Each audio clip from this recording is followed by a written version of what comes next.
Okay, so I'm going to restart with, so first of all, there are glasses here, I don't know. With a short recap about what we said yesterday about mean field theory, and I have two questions that maybe will allow me to summarize a bit more clearly what I said earlier.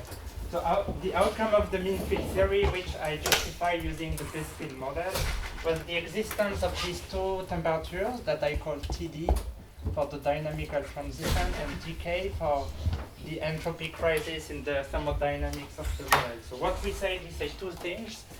If we look at the dynamics, then we have a relaxation time here that was diverging as 1 over T minus TD with some exponent gamma. So we had this very fast increase of the relaxation time and the divergence of the relaxation time here.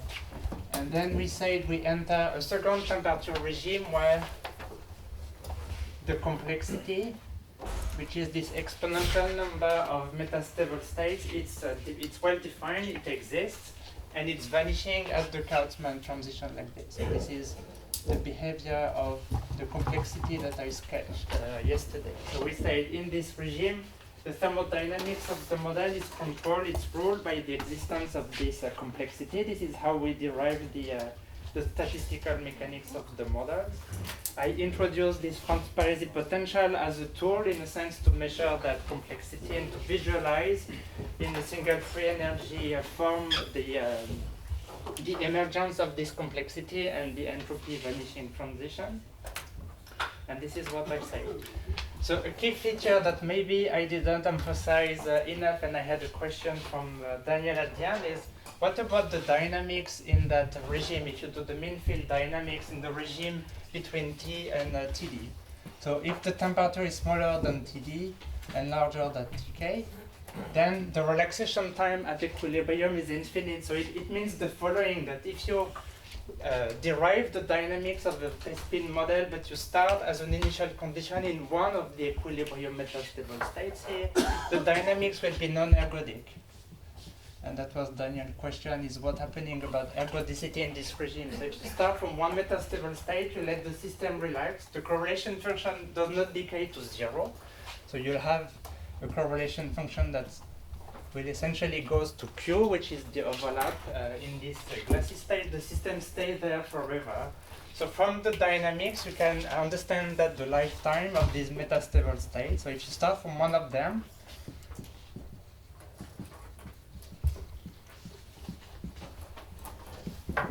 it's infinite. So you never go out of the metastable state. So you can see this by solving explicitly the dynamics starting from one of the states. That's one way to see it.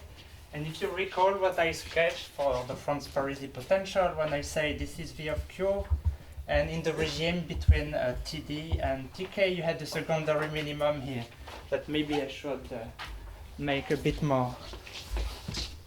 deeper for the sketch. So we'll exaggerate a little bit just to have things. So imagine that you start from a state here where the overlap with your reference configuration is finite and you would like to relax and go out of the state. So this is the free energy that you have to cross if you want to relax from that state to this one. That means that the barrier that you have to cross, the free energy barrier here, it's finite. So it means that this delta V here that you have to cross, it's a finite number, so this is an intensive free energy. So it means the barrier is diverging with the system size. So if you want to do an activated event to go out of this state and go back to the liquid and explore different states, you have to cross a free energy that's extensive. So it means the barrier is scaling with the system size, and if you put this into an Arrhenius law, then the lifetime of the states is again infinite. So that's the whole thing of mean field theory. You have these well-defined states. They are long-lived. They have an infinite lifetime. So because they are well-defined, then you can characterize them and study their thermodynamic properties in details. But then, of course, it's a very specific feature of mean field theory that I'm going to escape in 1 minute. Okay, so the key, in a sense, idea that maybe I did not emphasize enough is this idea that the lifetime of this state is infinite and you're non-ergodic in one of those states. So thank you for the question yesterday. Okay, so Gilles insisted that I mention the word replica because he wants me to prepare for the seminar on Saturday. Okay, so in practice, and I think it also echoes a question that Olivier asked semi-silently during the lectures yesterday is, how do you compute sigma? Okay, so if you want to do a calculation of sigma, this is where the replica calculations are useful.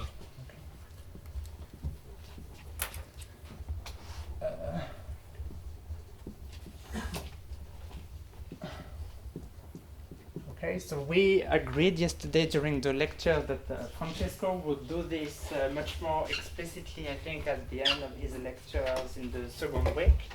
So I refer to the lectures of Francesco Zamponi in the second week, and I think he's going to describe a method that's called the Monasson method, because he was the first one to deal with one of the tools to derive the complexity. So for the purpose of this recap, I will just say one thing about the idea of these replica calculations. So yesterday I already introduced the idea that it's useful in the context of the Franz-Parisi potential to draw one configuration at equilibrium and to study a second configuration, a copy of the system that's slightly coupled to this with the field that's conjugate to the overlap. Okay? So yesterday I introduced the idea of two replicas already, which I'm going to use in the next few minutes to at least give a hint of how this is working. Okay. So we have this reference configuration, and then I have the copy of this system that I can study either independently or when it's coupled to the reference configuration. Okay. So what happens if I do the thermodynamics of just one copy alone? So I forget about the reference and I do the thermodynamic of one system. So this is what I did yesterday in the first calculations, and I said the equilibrium free energy for that system would be given by some kind of saddle point, and in my notations yesterday I said this saddle point gives me two contributions, the free energy of the states minus the complexity that was reducing the free energy. So that's the thermodynamics of the P-spin model just when I have one copy. Okay, so that's one type of calculation I can do.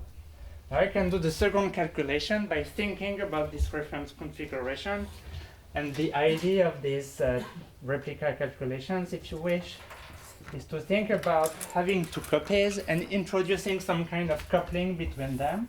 So yesterday I introduced the coupling epsilon.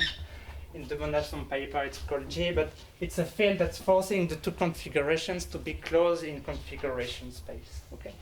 So when epsilon is finite and S and the reference configuration, and when epsilon is large, with the reference configuration and the copy I'm studying, they will be very close in phase space. Okay.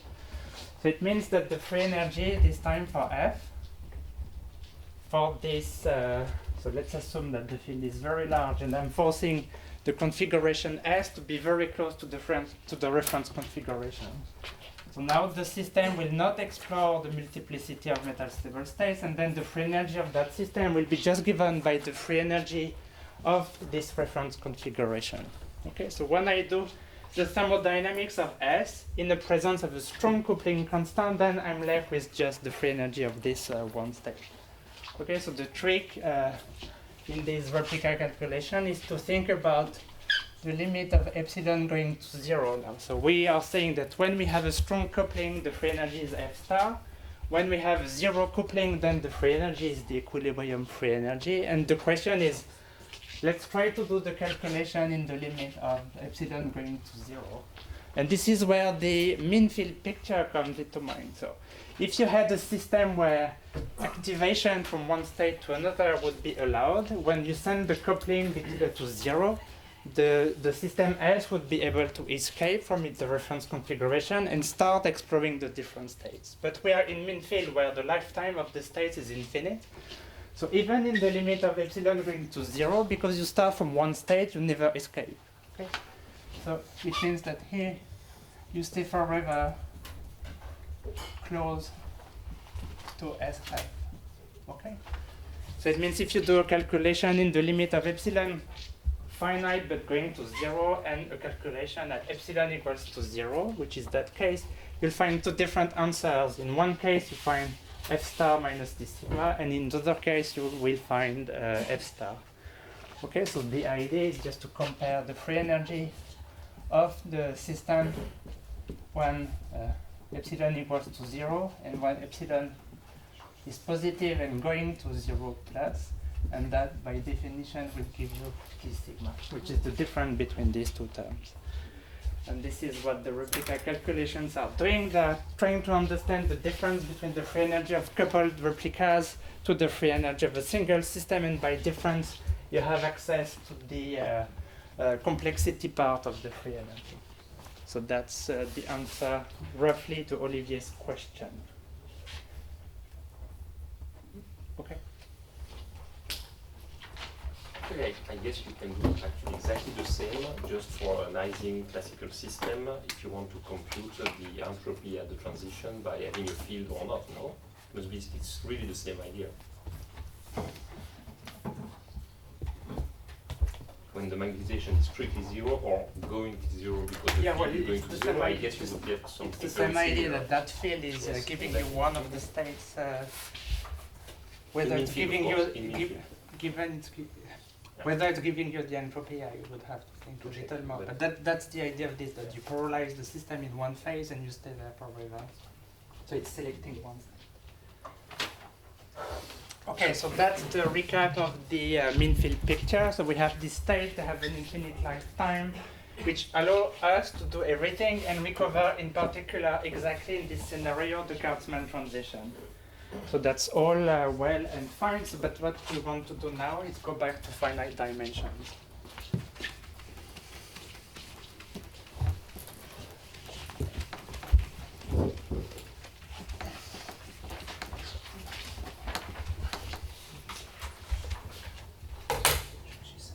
Okay, so let's try to think about the mean field picture that we have explained very quickly. Let's ask ourselves, what are the implications for finite dimensions? Okay, is the scenario at least self-consistent in finite dimensions or not? And the first thing that I would like to make is the argument that is in essentially all the papers on mean field theory, is that the system in finite D, okay, what I try to convince you is that it cannot have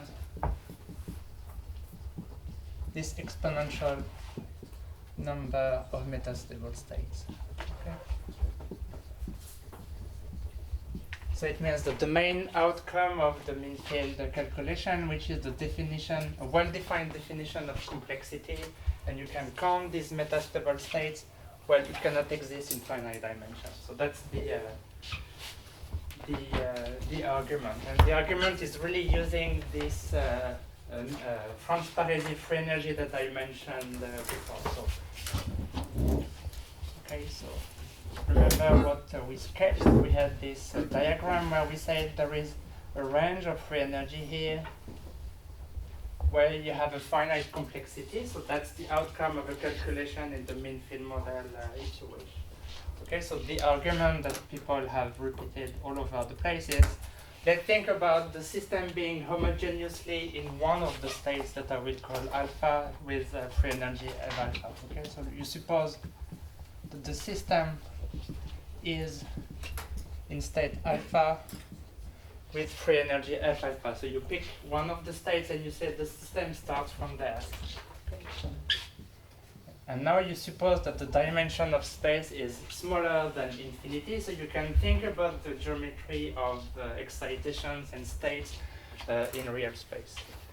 And the nucleation argument, because this is the nucleation argument, is let's think about a state beta with free energy F beta. Okay, so because if we assume that this is true, then there will be a state here with a smaller free energy, and let me call this guy F beta. Okay, because we are in finite dimensions, then we can think of a way to go from state alpha to state beta. And I'm going to sketch it in 1 second.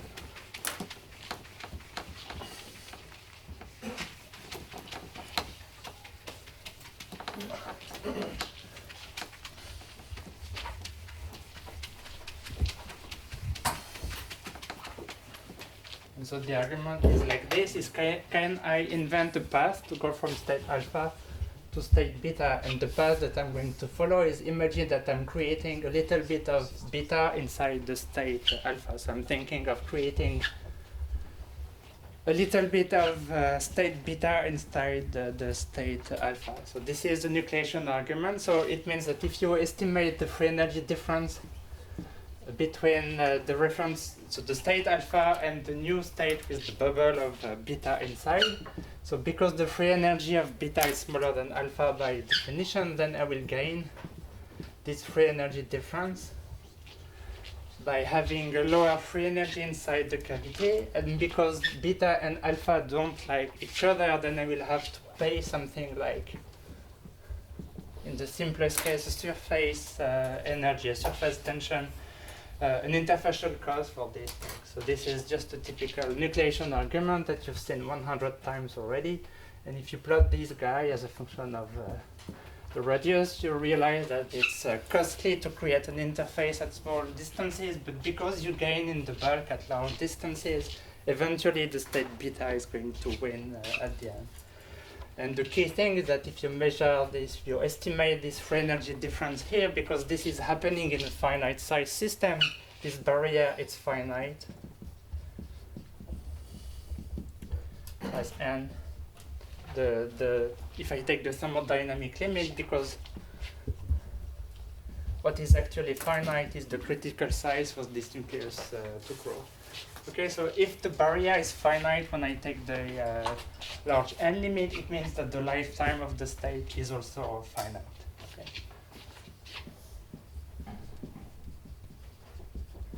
So it means that the lifetime of state alpha is finite. So that is because I have been able to think in real space and to create an excitation in space. And if I'm taking the mean field limit first, I cannot do this. Okay, so in the mean field limit, I cannot do this construction, and the lifetime of the state is infinite. That was what I said when I started the lecture today. And if I go to finite dimensions, then I create these excitations, and I can prove directly that the lifetime of the state is finite. So it means everything I said about the metastable states in the mean field limit does not apply as soon as d is smaller than infinity. So when you think in finite dimension. Okay, so sigma does not exist because I cannot identify metastable state anymore. So the complexity defined as the number of metastable states that I define is not defined, so I cannot compute it, so it does not exist as such. Okay. So it means we are asking questions about, okay, what about the Kurtzman transition? Can it survive or not? And I think that's one of the questions that Gilles Targis is going to address on Saturday. No pressure. Okay. Another important consequence, if I go back to my lecture of yesterday, is that if the lifetime of the states is finite, it also means that the relaxation time of the liquid in the regime Td and Tk of temperature, it's becoming ergodic. So it means that the mode coupling transition or the dynamical transition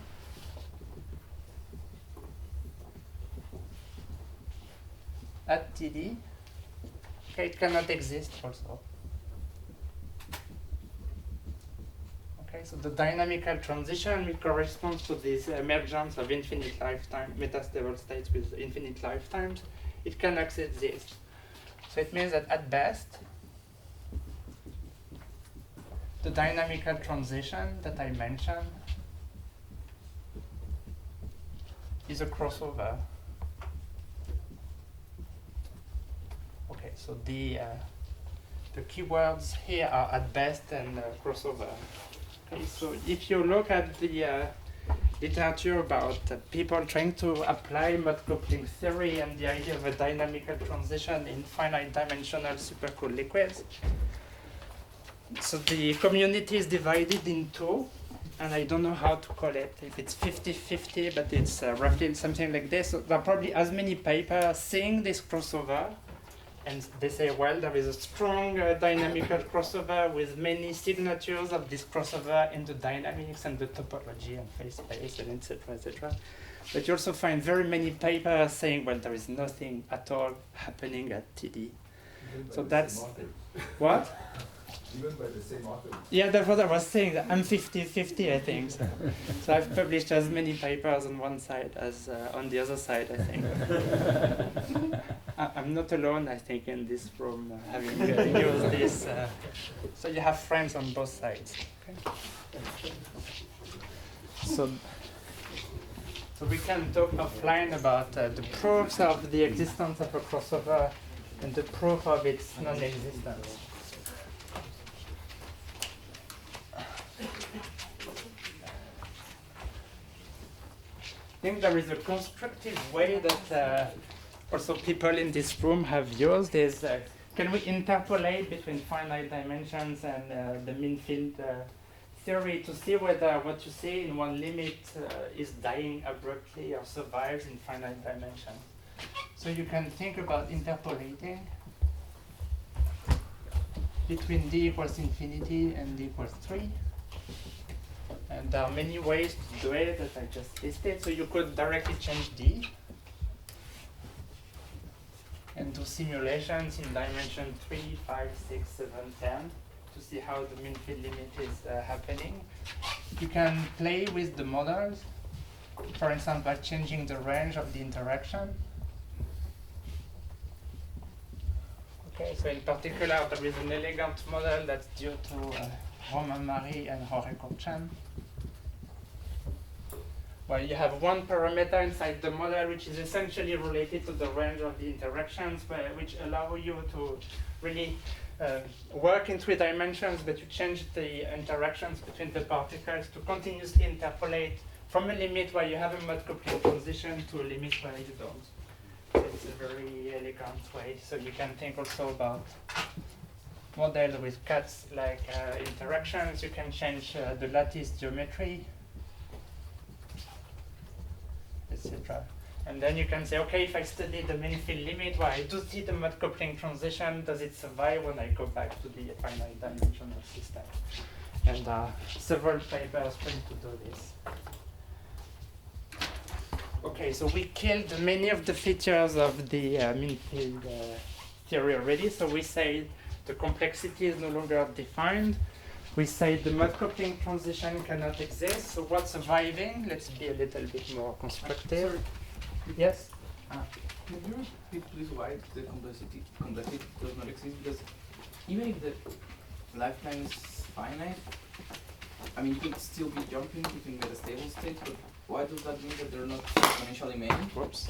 Well, if I want to count something, like the number of metastable states, I should be able to define the metastable state in the first place. And the metastable states that were defined as I start here and I stay there forever, and then I can do a thermodynamic calculation based on these guys. If now you tell me if I start here, I go to many different places because the system is ergodic, how do you define a state in the first place? Because How do you identify them, and how do you do a calculation to measure their number? So it's not defined because the quantity you want to count, the number of something, the something does not exist anymore.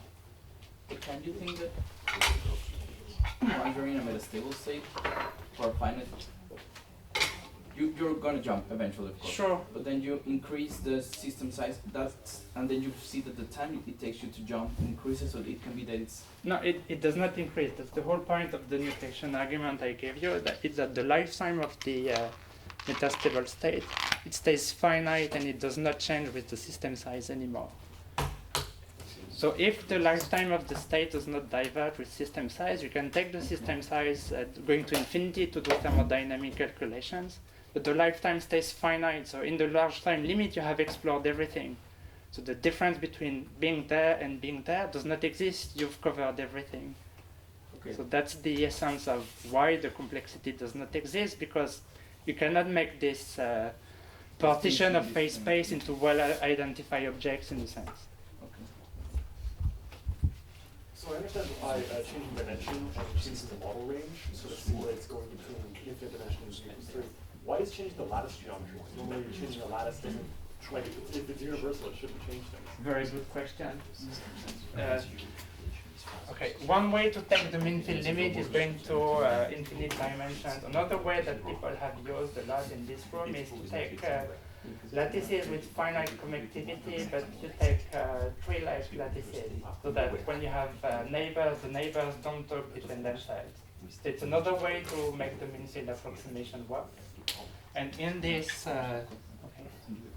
beta whatever tree-like lattices, you also find dynamical transitions that resemble very much the one that you get in the mean field, in the large D calculations that Francesco are going to present. So if you take this as your mean field limit, now you can interpolate continuously between this mean field limit and the regular three-dimensional square cubic lattices, for instance. Changing the range of interaction. Yes. Using the range of a la cats. Yes. And the beta lattice is like an infinite range cast construction. Okay. You choose your neighbors in a fixed number but at random in the lattice.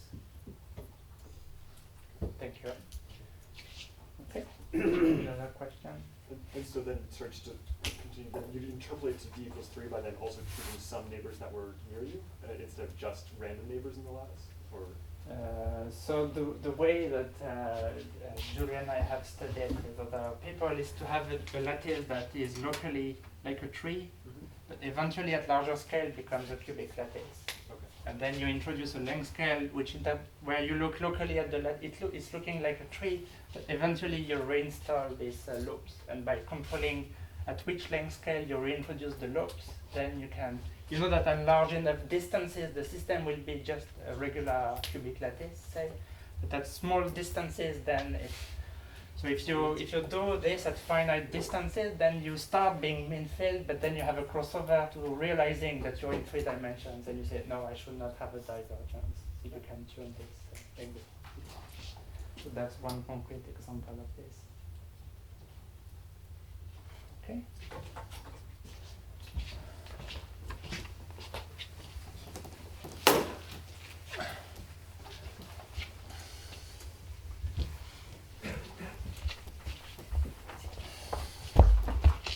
Okay, so we just say that if you take an infinite system and then you look at the lifetime of the metastable state, it's finite, so you cannot partition its phase space thinking about metastable states. So let's be more constructive and introduce what's called the point-to-set length scales. And the main message that I would like to draw from this point-to-set correlation length is that states only exist as infinite lifetime metastable states up to a finite length scale.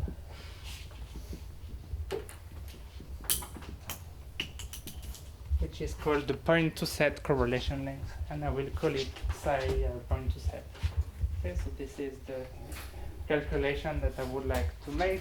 And so it's the idea that if you look locally to a supercooled liquid, then you may be able to define and think about states with an infinite lifetime. But if you look again at the bulk system and in the limit of large n, then what I said earlier applies, and there are no metastable states as such. Okay. So to think about this, then I'm going to follow a very important paper published in 2004. That I leave you to. So I think it's all in the Dropbox. So some of the papers that are really key for these lectures are in the Dropbox. So you go there and you find out for yourself. Okay? So the idea is you take your infinite system. This is the reference state. Okay. So this is my usual constructions where I start from an equilibrium configuration of the system, which I call the S ref. And the idea of this is to build a cavity inside this system, and the cavity again has linear dimension or infinite dimension. Okay, and the construction is like this. And I put this dashed line here, is that you freeze the particle position outside of the cavity. Okay, so what you know is that if you let the system evolve at finite temperature, eventually the system is going to escape from the reference configuration and visit another particle configuration. So what I'm going to do now is I'm going to constrain the system a little more, and the only part of the system that will be allowed to sample thermodynamic fluctuations will be the inside of the cavity. Okay, so particles inside are at equilibrium.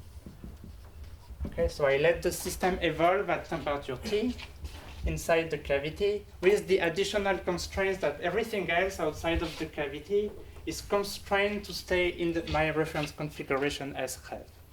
Okay, so that's the construction. Okay, and the idea is that if I constrain the system very much, then the system inside the cavity will remain for an infinite lifetime inside the reference, close to the reference configuration.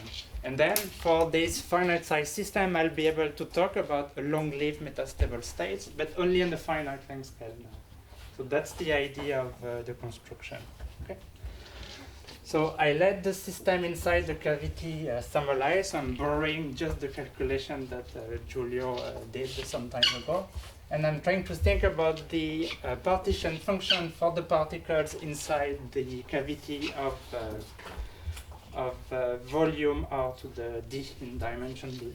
Okay, so what I'm trying to say here in this partition function is I'm trying to think about the mean field picture. So I start with the idea that there may be something like metastable state, and I try to use it to see whether it's self-consistent in the set. So two things can happen. Either the particles inside the cavity, they remain close to the reference configuration, and then the partition function then will be something like f of the reference configurations times R to the D. Okay? So this is if the system inside the cavity, that I don't know how to call it, if the cavity stays close to S ref. So this is what's going to happen in the partition sum. So there is one term like this. And of course, what the cavity can do, it can leave if the cavity size is large enough.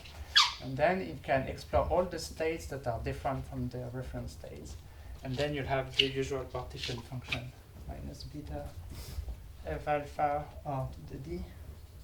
And here comes again the finite dimensional thing, sigma R to the D minus 1. So it's almost the same argument, the same nucleation argument as before. So either I stay in the cavity and this is the contribution to the partition sum, or I go out and visit all the states alpha, in which case I will have free energy alpha, and I will have to pay this energy mismatch at the boundary. So this is an interfacial cost again.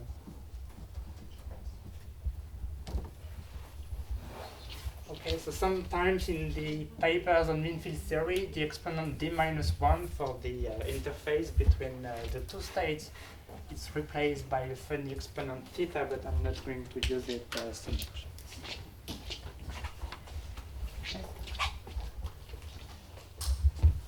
Okay, so two things can happen. The system stays close to the reference, or it goes outside and it visits many, many states.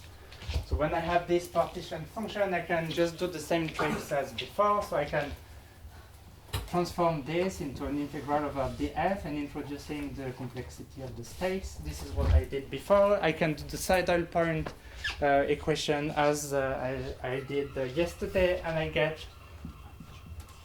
So it's the very same calculation that I did yesterday for this partition sum. And so if I put everything together to go a little faster, just get that this is minus beta f star R to the D. That comes from the first term. And then I have sigma of f star R to the D, which comes from this one. And then I have the other two terms minus beta sigma RT minus 1. Okay, so that's just that quantity. So I have two terms and I have to decide which one is bigger.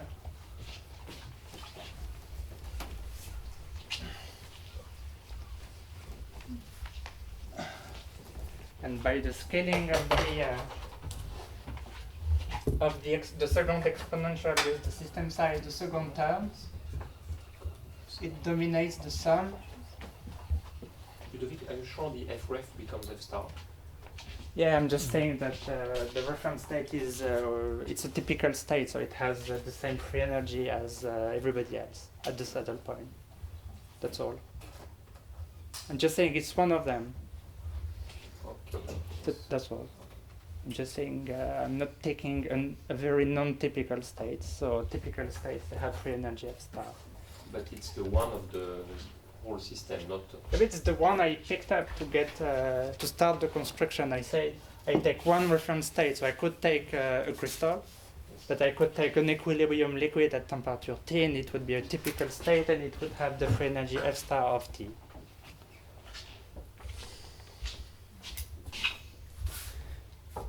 The second term dominates one sigma r to the d is larger than minus beta sigma r d minus 1 is positive. And then you get that r is larger than sigma divided by ds. And I probably have a simple exponent. And this is the point to set correlation length. Okay, so it's almost the same argument as before, nucleation argument. So recall that here we only use the static, so we didn't use the dynamics at all. Okay, so all this is based on the partition function, so we didn't use the dynamics. And we are just saying that when the cavity size is so large, then the system will melt and it will explore very many different states because the second term is going to dominate the partition function. And when the cavity size is smaller than this point to set correlation length, the system will stay there forever and have then an infinite lifetime. Okay. So it means that the lifetime is infinite. When I consider the system of finite size and size smaller than the point to set correlation length. And then in a sense I can talk about infinitely long-lived metastable state, but only for finite size systems. So that's the physical content of this important correlation length. So it's a static correlation length because I did not invoke the dynamics of the system at all. Okay. So in a sense, you are saying that the system, it looks mean-filled on scales smaller than Xi point set in a larger length scale, it looks different and it can relax. It looks finite dimensional. Okay, that's all I have to say on this, I think.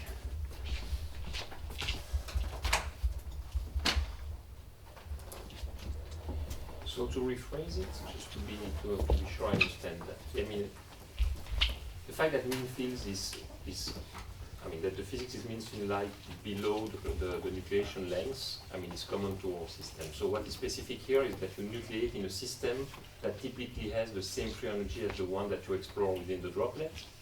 Otherwise, you could do the same calculation when you are melting a crystal, except there the f ref would not have been the f star. Yes. And so you could not make the same comparison of the terms. That's what I mean, or am I? So I think if you think of first order transitions and Yes. then looking at the second organizer at the first table, you can define a nucleation length, and this is what Chiara has done, for instance, for the Ising model, which was your former example.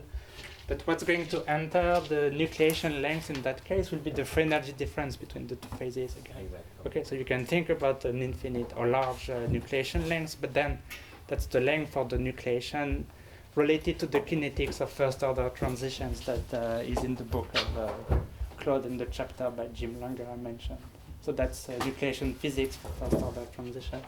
So what's really, in a sense, original to emphasize it is that what's entering this correlation length here, it's really the entropy, that is the number of the states that you have outside.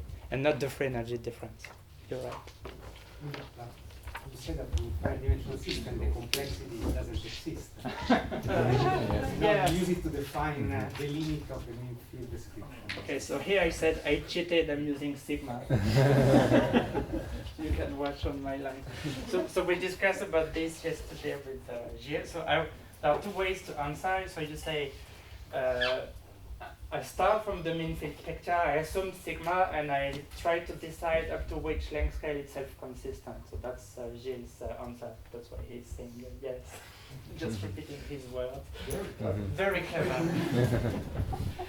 Another argument is and this is the way, so if you go back to 2 years ago, we had a summer school in Boulder, and the way I think Giulio gave this lecture was not by using his nucleation argument, but by using something close to what Silvio Franz has done, by defining what Gilles is going to use on Saturday, so I cannot use it today.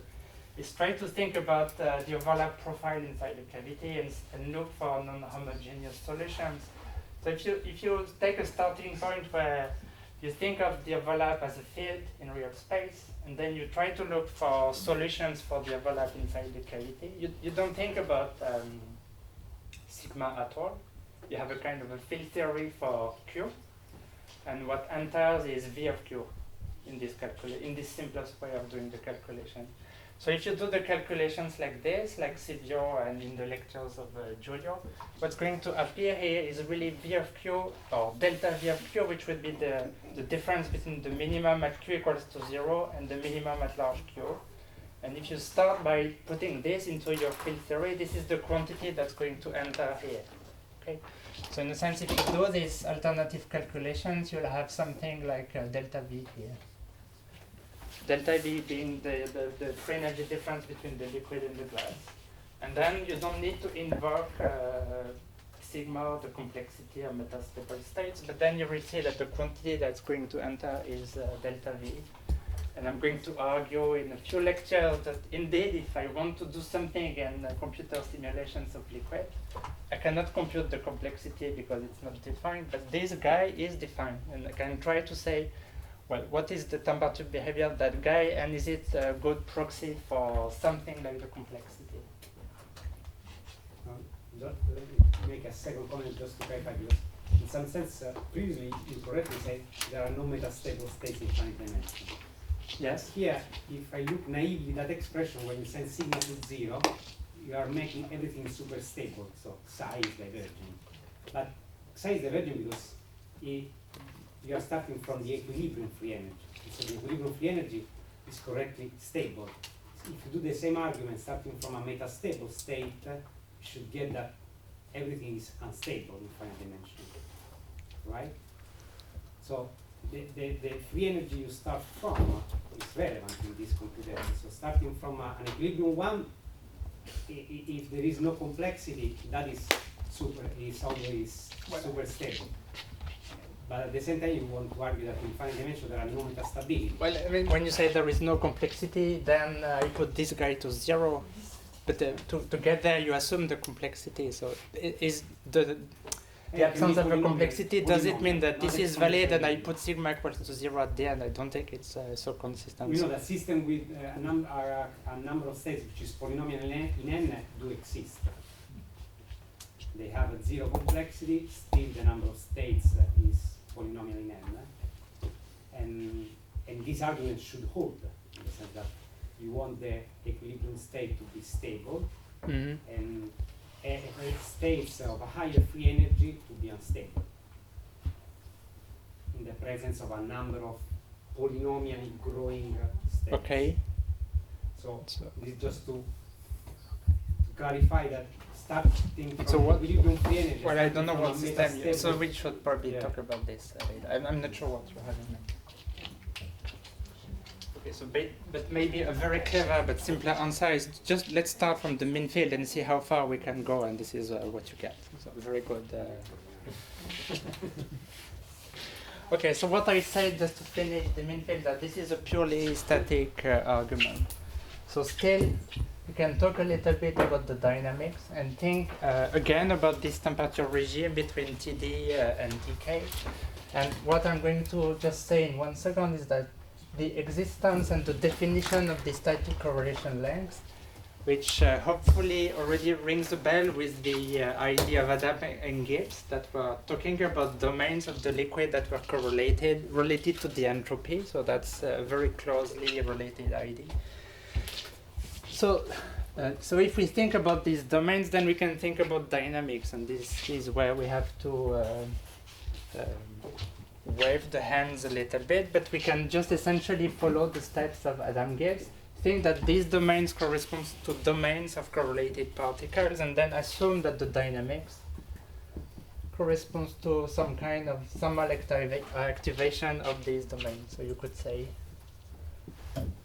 I take this idea very seriously and I construct some kind of activation energy out of this.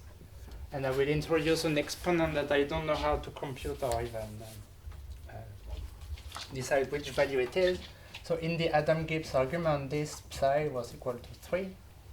And we were saying that the domain of linear size psi was having a volume psi to the cube, and then I take this as a volume of activation. I construct an activation energy, thinking that all the domain is flipping together. Okay. So that's, if you wish, some kind of hypothesis that this point-to-set correlation length is the building block for the structural relaxation, and then you plug this idea of an activation energy controlled by psi point-to-set into the Arrhenius law, and you get a growing fast relaxation time of the dynamics. So maybe this is wrong, maybe this is not true, but at least it's giving you a way to relax the system made of these domains together. So maybe the true relaxation time will be smaller than this, and there are additional pathways that we don't understand yet.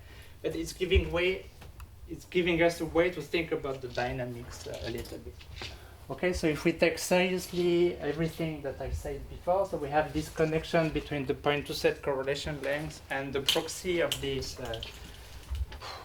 configurational entropy. So if you combine these two equations together, this guy and this guy, okay, so they give you something that looks very much like the Adam-Gibbs connection.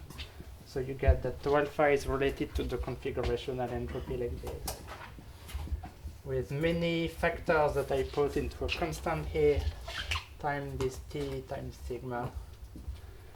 And if I reintroduce the exponent theta that I showed you before, that would be how to think about the dynamics in this mean field context in the regime where the complexity is defined. Okay? So that's a slight generalization of Adam-Gibbs.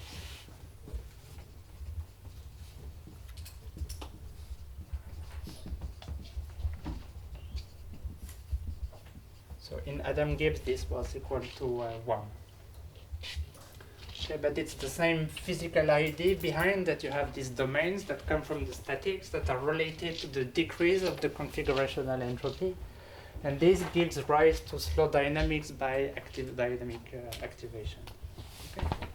So of course, all these exponents remain to be computed, understood, and everything. But then the picture for finite dimensions would be like this. Okay, so we had these two temperatures, Tk and Td, starting from the mean field thing. So we had the mean field prediction that the relaxation time. Okay, so that's the mean field, where tau is 1 over delta t, t minus Td, with some exponent gamma. So that was the mean field prediction. So the picture that we are trying to address now is the following. So instead of a well-defined complexity that vanishes, we are saying here that states exist only up to a correlation length, which is the psi point-to-set correlation length. In the regime between Td and Tk, then this expression would somehow replace the growth of the relaxation time, and of course this guy would potentially diverge here. Okay. So that would be the real dynamics. Okay, so you would have this crossover from the mean field prediction, then this is becoming a smooth crossover, you have no true divergence. So this is now the avoided MCT transition, or dynamical transition. So it's avoided and it's replaced by something that looks like this activated scaling, which is controlled by the growth of the point-to-set correlation length. And whether this thing is diverging or not at TK, I think, is one of the questions that Gilles is going to address on Saturday. Does it exist in finite dimensions? So we know that TD, as defined in the mean field theory, cannot exist. The question whether TK can survive finite dimensional fluctuations or not is, I think, one of the questions that Gilles is going to discuss on Saturday. Okay, so assuming that it still exists in the sense that this guy is diverging, or this free energy difference is going to 0, then this would predict a diverging correlation time. Okay.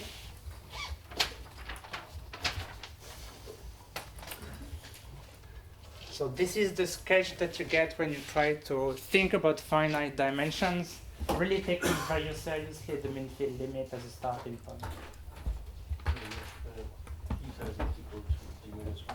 Sorry? Well, you can... okay. So in the case where you follow my argument, where I did not introduce theta and I thought about theta as being d minus 1, if you follow this argument up to the end, you'd get psi here. If you introduce an unknown exponent theta in the first place of the calculation and you follow it through, then it will become d minus theta. Okay. And there are various theoretical predictions for what the value of theta would be. So you have, again, 50-50 in favor of d minus 1 and 50 in favor of other values, like d divided by 2, for instance. And the concrete measurements of that thing fall right in between the two predictions. So here, because surface tension like, yeah. Yes. Repulsion. So this is where theta would enter. This is not necessarily the case. Yeah, so people say, well, it's a disordered system, so the interface will have interesting fluctuations, and theta will be non-trivial. Okay, why not?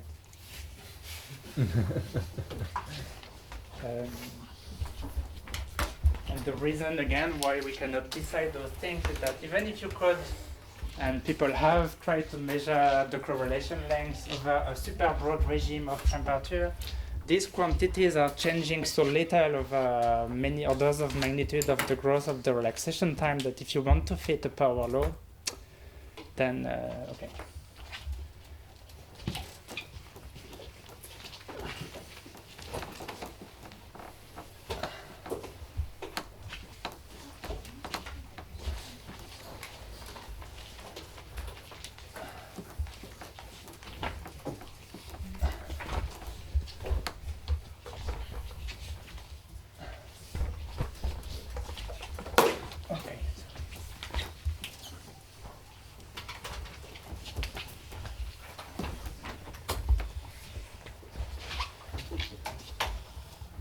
Okay, so we leave the world of mean field theory and we take a totally orthogonal path for the chapter 3.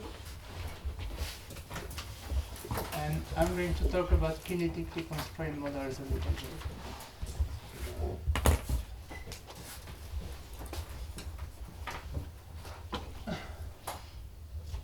Okay, so the starting point is, it has a long history. I don't know how I'm going to go through this, but the idea is to say, well, mean field theory, it's all bullshit. So you don't think about metastable states at all. You forget about configurational entropy.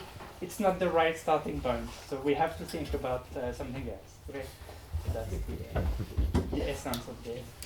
And the idea is, in a sense, I could phrase it as being related to these free volume ideas. The idea is to think of the origin of the mobility in supercooled liquids not being embedded into the particle positions or the density fluctuations or the density patterns or the number of those guys, as in the mean field theory, but it's related to some kind of defects that are hidden in the system. So I told you about the free volume, and we had interesting discussions about free volume yesterday and this morning. So maybe there are holes in the system or some kind of defects that are related, in a sense, there are dual description of the particles, in a sense.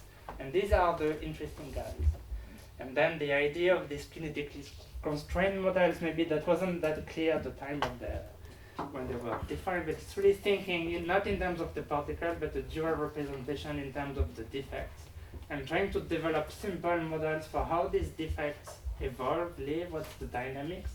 And if you think only about defects, what kind of glassy dynamics can you get out of those?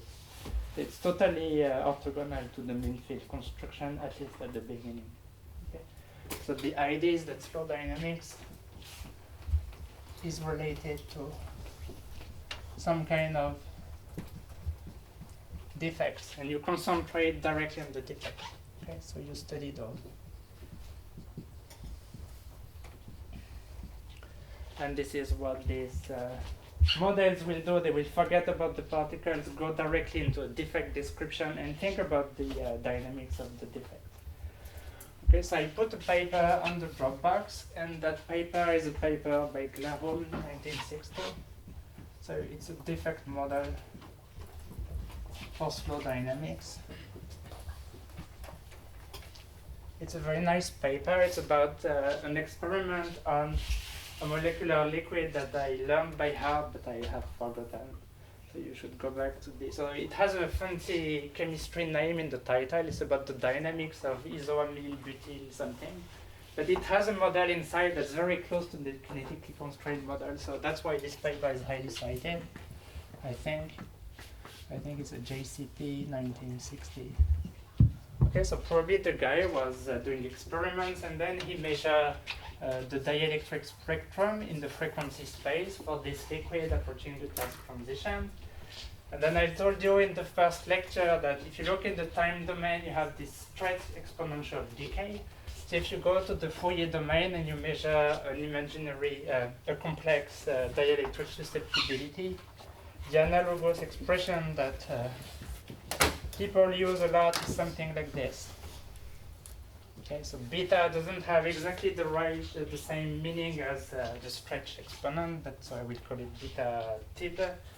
But it's a kind of generalization of the Lorentzian behavior you would have for an exponential decay by introducing an exponent that's different from 1. And then this guy was analyzing his dielectric data like this. And he found that the exponent that fits best the experiment was different from 1, it was smaller than 1. So he said essentially this is a non-exponential decay in dielectric susceptibility. And then he was looking for, I think, a simple model that would account for this observation that the decay of the dielectric susceptibility, it's not a simple exponential. And he then introduced a model that was quite nice. He said, let me introduce a very simple one-dimensional model. Okay? And by thinking about one dimensions, he was thinking of this line. And he said, okay, so this is my molecule of isobutylamine benzoate something. And it has this shape because he was looking at dielectric susceptibility, so looking at rotational behavior. So he said, this is my molecule, and it's very slow because it's constrained by the neighbors. And then he said, well, somewhere in the system there is a defect. Okay, so there is a defect at distance, I don't know, L from this system. Okay, so he doesn't specify really what the defect was. He said, this is a defect, and the defect is diffusing with a diffusion coefficient that he called D. So he said, this molecule is slowly moving, and maybe it has a typical rotational time, I don't know. I'll probably skip everything that he's doing. He said, in the absence of the defect, okay, so that would be without defect. I would have a typical rotational time, which is very long, but then this defect is coming, and boom, it's killing the particle, it's rotating the particle very quickly. And that's how the system is going to relax, by having these defects diffuse and make the particles relax. So then he did essentially a random walk calculation in one dimension that that I'm going to skip. Okay, so he took all the results from the properties of a random walker for the defect, and then he was essentially computing the time it takes for this defect to hit the molecule, given that the defect started at distance L. So everything is well known from properties of the random walk in one dimensions. And one-dimensional random walks, they are nice because they have power law things that diverge, and they're slightly non-trivial. Okay. So what he said is he introduced the hit probability given that the defect starts at distance L and it hits the defect at time t, and that probability inside has many things that I don't want to discuss, but it's related to the diffusion, and then it has this prefactor that makes random walks interesting in one dimension. So I don't want to detail this. You go into the Dropbox and you see, just to give you the idea. And then he introduced the physical things, which is where are the defects? And he said the defects, they are very sparse, very few. And then he said the distribution of defects, that is distances between a given molecule and the defect, it's 1 over L0 exponential minus L divided by L0. So it's a Poissonian distribution with a typical length scale L0 into it. Okay. And then he said if I want to understand the relaxation of this, then I have this without defect, plus I have an integral over the distribution of distances, an integral over the distribution of timescales to arrive at this distance. And then he got out, of course, that the relaxation is non-exponential. Okay. So if you put everything together, so you say that the relaxation at the end of the day, it's a function of the without defect relaxation, and then you have this convolution integral, which is rho of L and P of L and T, and you go into the papers to see how you get the calculations right. But the key result that I wanted to mention is that he predicted that this stretching exponent for his experiments is related directly to a number which is like this, so that's the result. And we don't care whether it's right or wrong. You go into the paper, it's just the idea which matters. And the quantity alpha is really L0 squared divided by D, divided by this rotational time. Okay, so the details are really not important. But he got the physics of kinetically constrained models almost right. He said, are these sparse defects? They're exponentially distributed, and when the defects diffuse, then they hit the particle and they make it relax. It's almost what kinetically constrained models are going to do. And it's really the details of the model that the physics is changing. Okay, so you have this sparse defect. It doesn't say what it is, but they give rise to interesting slow dynamics. Okay. And in particular, stretch exponential decay. So how much is it related to the 1D? Everything, I mean, in 2D it doesn't work. Okay. That's why he was clever, I think, because he probably knew it, no? But, you know, in 1960.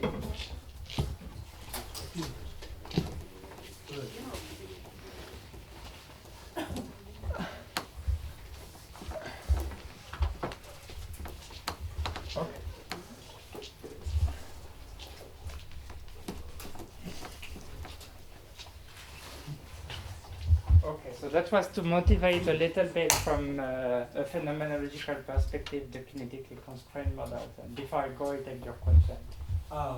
Just what was the author's name again? I didn't see the paper on it. You go to my folder in the Dropbox of the school, and the paper is there, and the first name is Glarum.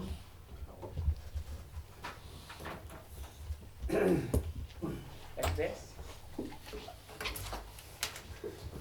I don't know how to pronounce it. I don't know whether he's American. I don't understand. Okay, so that was 1960. Okay, and we jump directly to 1984. And then these two guys, Fredrickson and Anderson,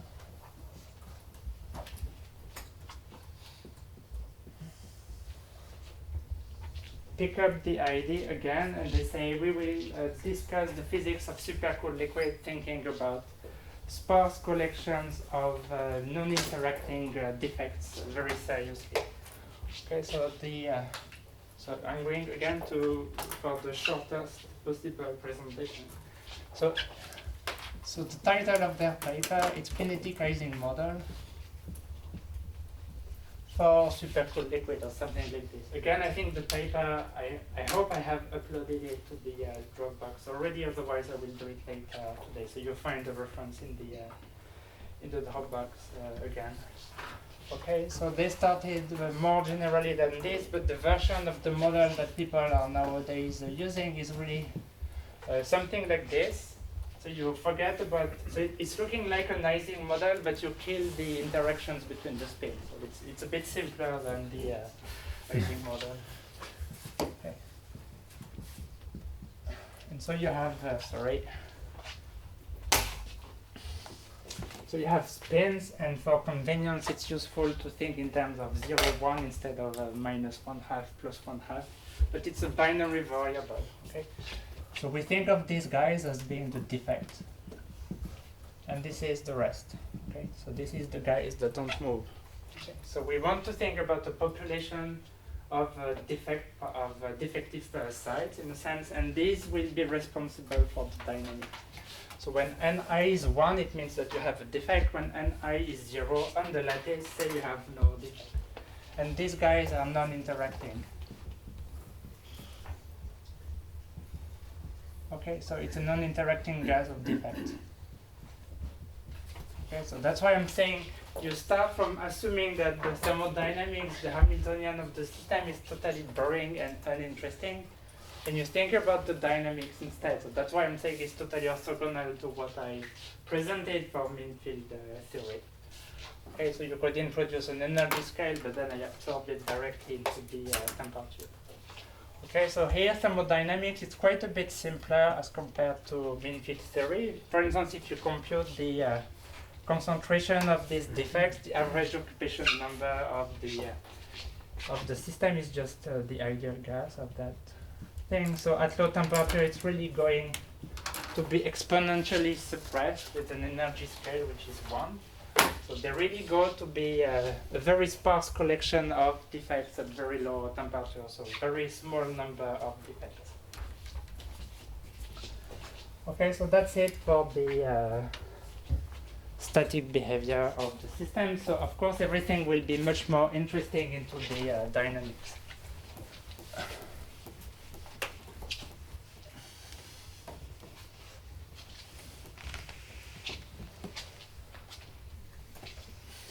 Okay, so we have a discrete spin model on the lattice, so we have to give it some kind of dynamics. So for the dynamics, you can say I'm going to write down some dynamical equations. So you have a master equation for the spin. So let me write it down at least once because I like it a lot. Okay, so this is the probability to have the configuration n at time t, and it's just a master equation, so you have n prime. So this is my notation, so you start from n prime with probability n prime, or you leave, and you go to n prime starting from t. Okay. And so everything of the dynamics is encoded into the rates. Okay, so these are the rates. And Fredrickson and Anderson just say the dynamics is made of single spin flips. Okay, so the race is just I take one configuration, I flip a spin. So in a sense it's W. And reverting the spin is just taking Ni and changing it into 1 minus Ni. Okay. So if we have a trivial system which has an unconstrained dynamics, okay, there are many possible choices for what these rates should be, and they chose the global dynamics. Okay, so they say that the rate of having a spin flip which has an energy cost delta E will just be 1 over 1 plus exponential beta delta E, which is global dynamics. Yes, this is not. This is what they chose. Okay. So if you put it together, it means that if you have a spin 0 and you want to make a transition to a spin 1, then the probability to go there will be given by the concentration of defects, and the probability to go back from being a defect to going to 0 will be 1 minus C. And the ratio of these two things ensures that detailed balance is satisfied. Okay, so this is the trivial dynamics of a non-interacting object. So it's really not totally interesting. And of course, the interesting piece of the model is to introduce a constraint dynamics.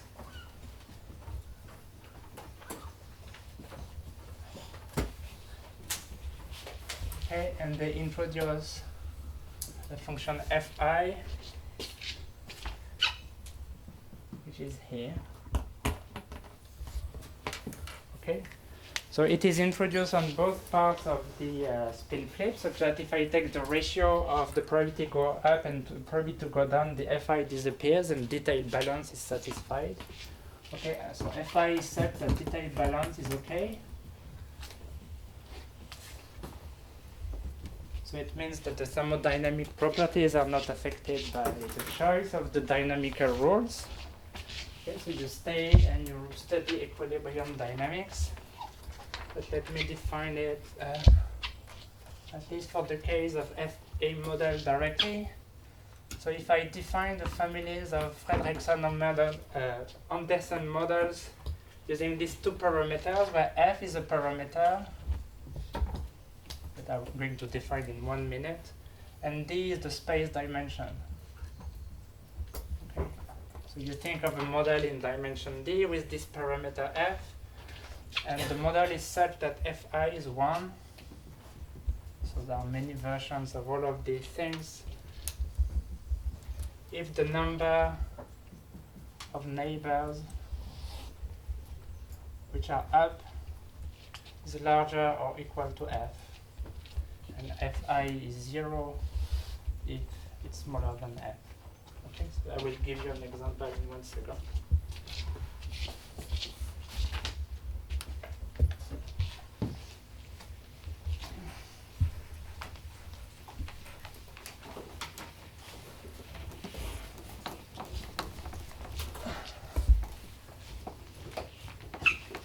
Okay, so in the original paper and in several of the papers later, FA studied the two Fredrickson-Anderson model numerically, analytically, in some details. It's a series of papers that are really, really nice to read. And then it means they work on the two-dimensional lattice, square lattice, like this. Okay, and if you want to think about this function I, so this is the site I. So to decide whether the function fi is 1 or 0, what you have to do is you have to look at the neighbors, the nearest neighbors of the system. So this one, this one, this one, and this one, and you decide whether there is some spins that are up in the neighborhood. So you look at these 4 spins, and if there is at least f neighbors that are up, then this function fi is 1. Okay. So you look at the neighbors. Okay. And if a number which is larger than f are up, then fi is 1. Okay, so that's how you decide whether fi is 1 or 0, is by looking at the neighborhood. And then if you have enough up spins close to you, then you can do your transitions between I being 0 or ni being 1. Okay, so that's the model that FA have studied a lot, so this FD model. So let me enter the dictionary of models, just to give you oriented. So much later, there were directed versions of the model. And these ones have been studied, I think, to death, numerically and analytically. I think the original version is due to exactly 91. And well, it has names. So the most popular one is the east model in d equals 1, which becomes the northeast in d equals 2, and then the northeast front in d equals 3, etc., etc. And the idea of these models is you don't look at all the neighbors. So let me draw it again. Okay, so that was my site I, and instead of looking at all the neighbors that are next to you, you only look at the ones that are on your left in the x-axis, or on the bottom in the,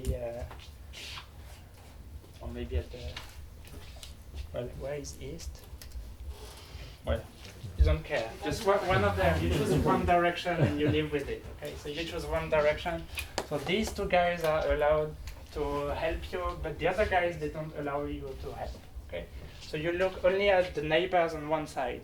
You don't look on both sides. So the system is not isotropic anymore. You choose one direction for x, y, z, and whatever dimensions you choose. In this case, Euclidean properties are still valid.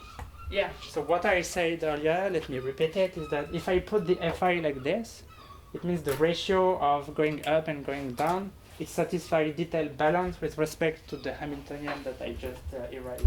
So introducing the function Fi this way doesn't affect the thermodynamics at all. So when I give you a snapshot, you don't know whether I simulated the constraint or the unconstrained dynamics. You cannot know. It's the same type of configuration. So the thermodynamics is not affected, but what I'm trying to do by introducing this Fi and making some of the transitions not possible is to reduce the number of possible spin moves that I'm allowed to make. Okay, so if you have just non-interacting spins with no constraints, then it's just an ideal gas. So the dynamics is trivial. If I kill many of the transitions, if I kill all of them, then it's totally frozen, so it's a trivial gas. So it's somewhere in between than that the Fredrickson-Anderson models live.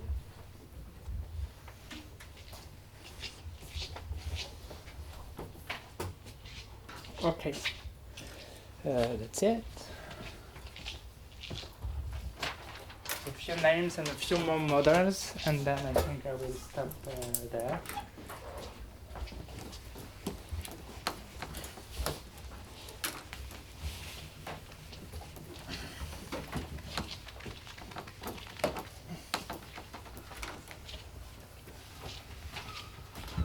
Maybe I should make that connection immediately.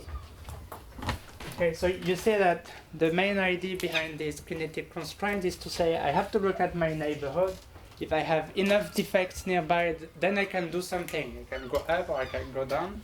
But if I'm in the middle of a sea where nobody is a defect, I cannot move. So I hope that you recognize that the physics, at least, is very similar to what Glarom had in mind. That you need a defect to arrive close to you to be able to do something.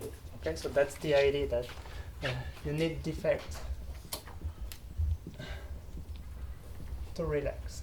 Okay, so that's the idea that you have few defects and they are responsible for the dynamics. That's the key, I think, physical ingredients that they have put into the model. Okay. But the second aspect that's probably not so much present in the view of the Glarom model is that if you think of the defect, they cannot appear spontaneously. Okay?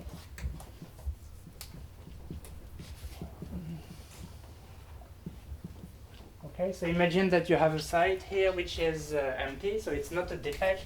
And all the neighbors are also not defects. So you have no defects anywhere. It's all dead in this region. Then by definition, that spin cannot be cannot become up because the function Fi will be 0. So if you have no defects nearby and you're not a defect, you cannot become a defect spontaneously. Okay, so you need some guys to arrive, some defects coming next to you, and then you can become a defect. Okay, so defects cannot appear spontaneously. In the sense, there is some kind of a little bit of conservation. The defects are creating defects. And that's the idea that maybe you've heard so many times of dynamic facilitation. Okay, it's the dynamic regions that are creating dynamic regions. So if you have dynamics happening somewhere, it's going to create some dynamics elsewhere. So that's the idea in the sense of dynamic facilitation, which is captured directly by the model. When it's put in by hand in the model. Still, if you look at FA models, the total number of defects is not conserved. Okay. So if you have a nylon that's full of defects, then one of them can become a non-defect. It can annihilate. So the total number of defects, it's not conserved. If you have many defects, one of them can die. And so the number of defects will be decreased. So that's why people call these models as being non-conservative. Because the concentration of the defect, it's not a conserved quantity.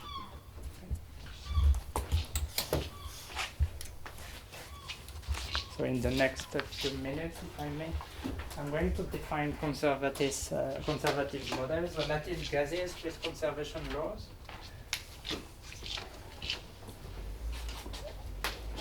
Because they also played a role in the history of these models.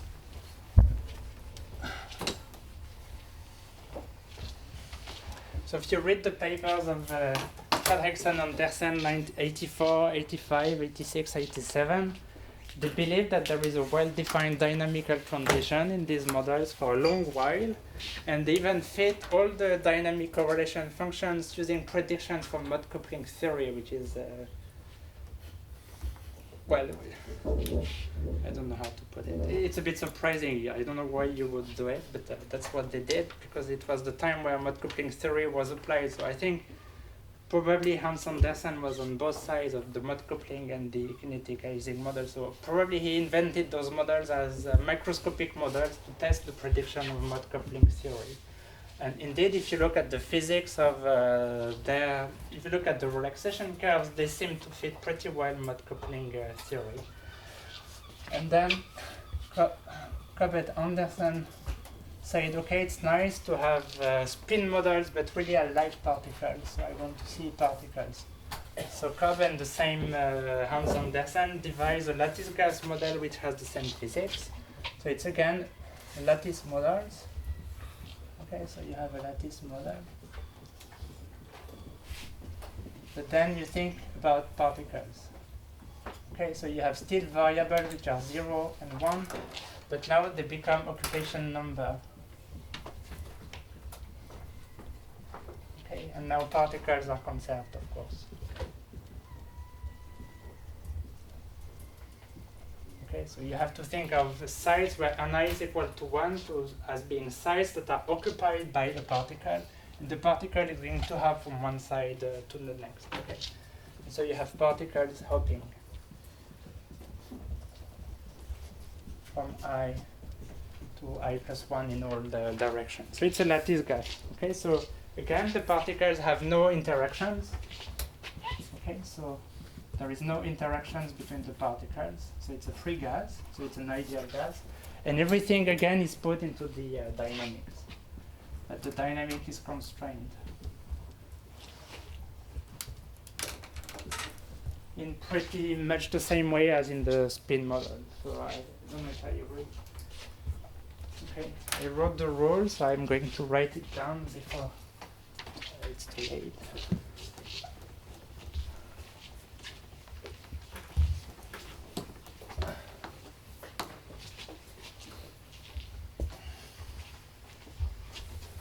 Okay, so this is how it works. So a particle can hop from, say, I to J, for instance. So this is, again, my lattice. So this is side I where the particle is, and this is side J where the particle wants to hop. So you need several conditions for this to be possible. So you need that the side J must be empty, of course. Otherwise, you would put two particles on that side, but the occupation number is 0, 1. Okay, and the second condition, which is the one which has the kinetic constraint, is like this: is that the number of neighbors before and after the move it has to be, so what's the name I introduced? Smaller or equal than a typical number, which is m. Okay, so this is the analog of the F for the spin model, so this is the kinetic constraint.